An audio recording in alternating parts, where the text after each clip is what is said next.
నారాయణ స్వామి గారిని మొన్న ఇంటరాగేట్ చేసినప్పుడు ఆయన నాకు టెక్నాలజీ మీద అంతగా అవగాహన లేదు, నేను ఫోన్లు కూడా పెద్దగా యూజ్ చేయను అని చెప్పారు. అండ్ తను ఏ తప్పు చేయలేదు అండ్ పాలసీ మార్చినప్పుడు కూడా నా దగ్గరికి డిస్కస్ చేయలేదు. అండ్ ఏదైతే ఈ అంటే మనీ తీసుకున్నప్పుడు డిజిటల్ పేమెంట్ కాకుండా నార్మల్గా తీసుకున్నప్పుడు కూడా నేను అది తప్పు అని చెప్పి మాట్లాడాను, ఇలా చెప్పుకుంటూ వచ్చారు. అంత అంటే పెద్దవాళ్ళ ఆర్డర్స్ ప్రకారమే నేను చేశానని ఆయన ఒప్పుకున్నారు. మరి అయినా ఆయన ఫోన్ని సీజ్ చేశారు కాబట్టి మరి ఆయన ఫోన్లో అసలు ఏమైనా వివరాలు దొరికే అవకాశం ఛాన్స్ ఉంటుందంటారా?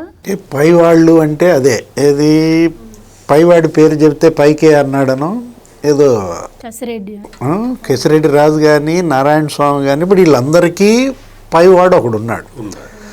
ఆ పైవాడు ఎవరు అనేది చెప్పడం కోసం ఇప్పుడు ఈ సిట్ మొత్తం తీసుకొస్తోంది. దీంతో ఆ పైవాడు ఉక్కిరి బిక్కిరి అవుతున్నాడు.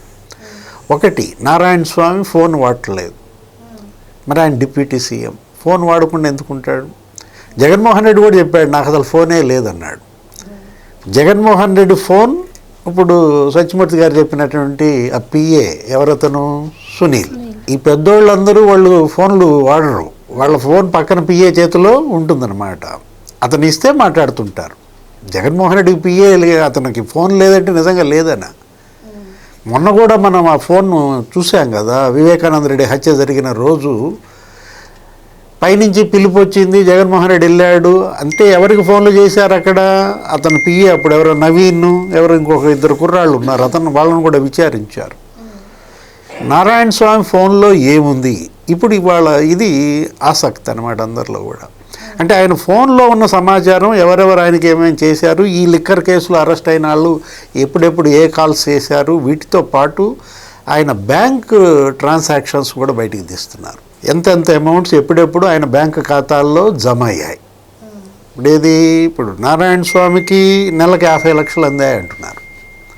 ముడుపులు ఒక్కొక్కళ్ళకి ఒక్కొక్క రేటు పెట్టారని, ఇప్పుడు లోక్సభ సభ్యుడికి 5 కోట్లు నెలకని, అంటే మిథున్ రెడ్డి అనో, లేకపోతే రాజ్యసభ సభ్యుడికి నెలకు 5 కోట్లనో, విజయసాయి రెడ్డికి. వస్తే అప్పట్లో ఎమ్మెల్యేలుగా పనిచేసిన వాళ్ళందరికీ కూడా దీంట్లో అమౌంట్ ప్రతి నెల వెళ్ళేది, అందరూ భాగస్వామి. ఇది ఏంటిది? ఇది కమిషన్స్. ఇది ముడుపులకే. ఇప్పుడు వసూలు చేసిన ముడుపులు ఉన్నాయి కదా, 12% అన్నారు ఫస్ట్, తర్వాత 20% అన్నారు.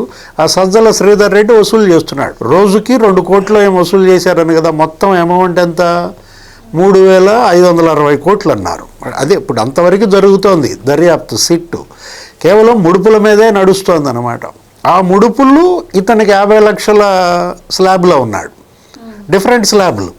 ఇప్పుడు అతని యొక్క పవర్ని బట్టి, వాళ్ళ యొక్క పెట్టుబడులను బట్టి, ఇప్పుడు చేసే నేరాన్ని బట్టి స్లాబ్ 5 కోట్లు అనే స్లాబ్లో ఉన్నది ఎవరు? ఎంపీలు ఇద్దరు. ఆ రెండో ఎంపీ రాజ్యసభ ఆయన ఎవరు? సాయిరెడ్డికి మధ్యలో ఆగేసరికి ఆయన గందరగోళం చేశాడు అన్నమాట. ఇక ఆ తర్వాత తిట్టించుకున్నాడు, బట్టే బాజ్ ఏదో తిట్టుకున్నారు. ఇక్కడ 20 లక్షల స్లాబ్ కూడా ఉంది. అదెవరు? నెలకు 20 లక్షలు ఓఎస్డి కృష్ణమోహన్ రెడ్డి అన్నారు. నెలకు 50 లక్షల స్లాబ్లో నారాయణ స్వామితో పాటు సజ్జల మరి రామకృష్ణారెడ్డి ఉన్నాడు అంటున్నారు, ధనుంజయ రెడ్డి ఉన్నారు అంటున్నారు. ఇప్పుడు ఈ బ్యాంక్ ట్రాన్సాక్షన్స్లో కానీ విషయాలు బయటికి రావు. ఎందుకంటే మిథున్ రెడ్డిని ఫిక్సింగ్ చేసింది కూడా అదే.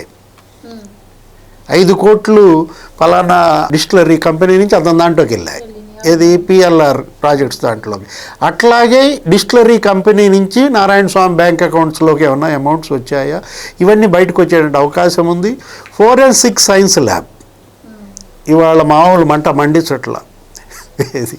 అటు కిరాతకంగా చంపినా నీకు మొత్తం ఆధారాలతో సహా ఆ హంతకులు హత్యకు ముందు ఎక్కడ గెలిచారు, హత్య తర్వాత ఎక్కడ గెలిచారు, అదేంటది గూగుల్ టేక్అవుట్, టవర్ లొకేషన్ల ఆధారంగా ఫోన్లు వాట్సాప్ చాట్లు పట్టించాయి.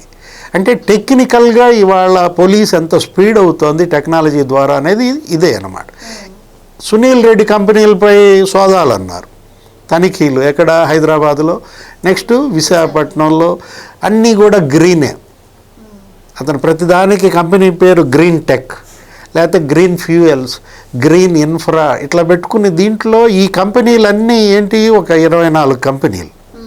24 కంపెనీలు కూడా 17 కంపెనీలు జగన్ సీఎం అయినాక పెట్టాడు. ఎన్ని? 17. అది ఇప్పుడు జగన్మోహన్ రెడ్డి తెచ్చిన కంపెనీలు ఇవే కోసం అనమాట. తెచ్చిన కంపెనీలు కాదేమో, అనౌన్స్ చేయడానికి ఉండదు. డొల్ల కంపెనీలు లేకపోతే సూట్ కేస్ కంపెనీలా వీటిని అనేది. ఇప్పుడు ఇక్కడ ఆ విశాఖపట్నంలో ఆ 2 కార్యాలయాల్లో తనిఖీ చేస్తున్నప్పుడు దాంట్లో కూడా ఫోరెన్సిక్ సైన్స్ ల్యాబ్ వాళ్ళు వెళ్ళారు. ఏది సునీల్ రెడ్డి ఆఫీసులో ఫోరెన్సిక్ సైన్స్ ల్యాబ్ ఆయన వెళ్ళంగానే అందరికీ అసలు ఈయన ఎందుకు వచ్చాడు, వస్తే సిట్ వాళ్ళు కదా రావాల్సింది, లేదా ఏసీబీ వాళ్ళు కదా వచ్చేది, ఐటీ వాళ్ళు వస్తే ఫోరెన్సిక్ సైన్స్ అతను ఎందుకు వచ్చాడు అంటే అక్కడ టాలీ అయిపోయాయి. ఏది సునీల్ రెడ్డి సిగ్నేచరు వాళ్ళ దగ్గర ఉన్నది, ఇక్కడ ఉన్నట్టు రికార్డుల్లో టాలీ చేసుకున్నటువంటి పరిస్థితుల్లో ఇప్పుడు నెక్స్ట్ అరెస్ట్ ఎవరు? ఇప్పటివరకు అరెస్ట్ లాగాయి, ఏదో బెయిల్స్ బయటికి వెళ్ళటం రావటం, ఉపరాష్ట్రపతి ఎన్నిక ఒకడు వెళ్ళినట్టున్నాడు, ఇంకొకళ్ళు వచ్చేసాడు, ఒక 4-5 వెళ్ళినట్టున్నారు. నిన్న బాగానే అతను పుట్టినరోజు వేడుకలు కూడా చేసినట్టున్నాడు మార్గాన్ భరత్. వేద పండితులతో మరి ఆశీర్వచనాలు కూడా ఇచ్చినట్టున్నారు. ఇక్కడ అది కాదు. ఏది ఇప్పుడు అనిల్ రెడ్డి ముందు అరెస్ట్ అవుతాడా, సునీల్ రెడ్డి ముందు అరెస్ట్ అవుతాడా, లేదు వీళ్ళిద్దరిని కాదని ముందు నారాయణ స్వామి అరెస్ట్ అవుతారా? దీంట్లో ఇప్పుడు మరి మనకి కానీ కొలిక్కొచ్చేటట్టుగా కనపడతలేదు. అనిల్ రెడ్డిది రావాలంటే అది జాంబియా, అదేంటది మనీ లాండరింగ్, విదేశాలకి మరి దగ్గర ఒక 8 దేశాలకి మనీ లాండరింగ్ జరిగింది. ఏది అక్కడ ఆఫ్రికా దేశాల్లోనే మనం కనుక తీసుకున్నట్లయితే ఘనా, కెమెరూన్, లేకపోతే ఐవరీ కోస్ట్, టాంజానియా, జింబాబ్వే, ఈ దేశాలతో పాటుగా అమెరికాకు కూడా వెళ్ళిందంటున్నారు, యూకేకి కూడా వెళ్ళాయంటున్నారు. మనకి మొదటిసారి క్విడ్ ప్రోకోలో కూడా మనీ లాండరింగ్, దానికి ఇతనే ట్రాన్స్పోర్టర్, ఎవరు? సునీల్ రెడ్డి. అప్పుడు 6 దేశాలకి మనీ లాండరింగ్ జరిగింది.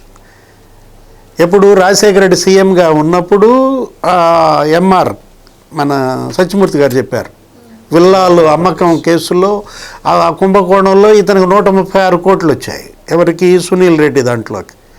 జగన్మోహన్ రెడ్డికి ముడుపులు సునీల్ రెడ్డి ద్వారా అందిన దీంట్లో జైలుకి వెళ్ళినటువంటి పరిస్థితి. అందులో 6 దేశాలు ఏంటవి?